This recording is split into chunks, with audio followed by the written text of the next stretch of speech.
Mystic Heroine Adventures presents Cecile and the Spider Queen by Marilyn Churchill, narrated by Jodi Fleisher. Chapter 1. When she opened her eyes, everything was dark and unfamiliar. She sat up, and from the spot that had pillowed her head, she grabbed a handful of pine needles. "Where am I?" she said. She looked around with confusion. It was dark overhead and dark on either side. But through an opening, she saw daylight. Suddenly, she realized that she had been sleeping inside the hollow trunk of an enormous tree. "How did I get here?" she wondered. She couldn't find an answer. She couldn't remember anything. "Don't panic," she told herself. She took a deep breath and tried to think clearly. Slowly, a word came to mind.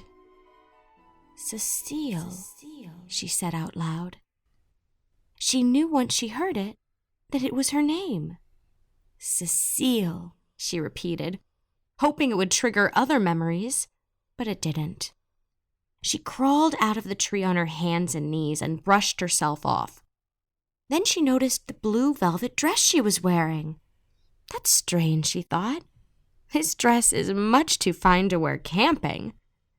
She squinted into the bright sunshine, and as her eyes adjusted to the light, a crazy quilt of colors came into focus.